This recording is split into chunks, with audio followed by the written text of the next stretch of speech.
Giadiva Harja Gaeilge gamer an seo, agus inniu tá mé ag deanú léirmheas Call of Duty Black Ops 7 an feachtas amháin atá ann sa cluiche, agus wow, bé mé ag garan go min sa léirmheas seo, mar thaith mé beidir 7 uair leis an cluiche idir a réir agus a nacht, agus cé go raibh crack mhaith agam anois is arís, tá fadhbanna allmhór leis an cluiche seo gan ciall ar bith ag baint leofa agus scriosann siad an cluiche an maithas amach dár liom.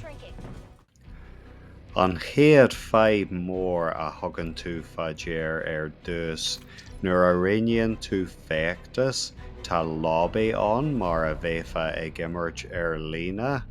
Is fuailm always online agus téann siad thar fómhair ar level eile leis an honcheap sin sa cluiche seo.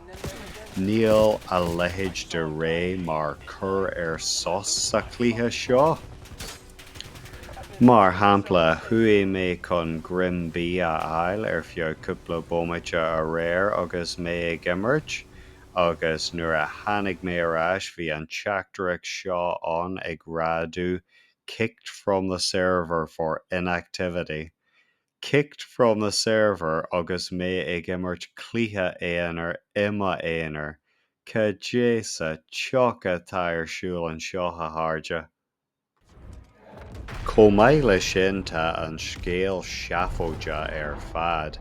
Tá mé ag deanú go raibh siad ag iarraidh scéal Hideo Kojima a dheanú mar thuair sé i gcuimhneadú Death Stranding uaireanta, ach níl an insleach nó an samhlaíocht acu chun scéal Kojima a dheanú, agus mar sin praise atá ann ó thús go deireadh ar thaobh an scéalda. Sin ráite tá na grafaic galanta agus tá si go maith leis an éagsúlacht timpachta atá ann sna leibhéil, mar shampla uaireanta bíonn tú amuigh tú nó i sean bhaile atá cuma ar mar an ráibh, agus leibhéal eile tá tú ar bar forgnamh mór i Seapáin, agus mar sin ní iarraíonn sé le drána cabbéirbí. Mar a thimre mar sin, má bhíonn Game Pass agat sílim gur fiú é oíche nó thó a chaitheamh leis an feachtas seo, ach ní bhfualtaíonn airgid a chaitheamh ar an cluiche seo ar thoirbí.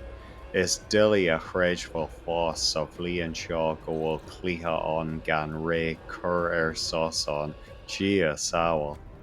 Well, sin é don fís an seo go raibh míle maith a bheith a bheith ag arc a tharde. Amór, slán.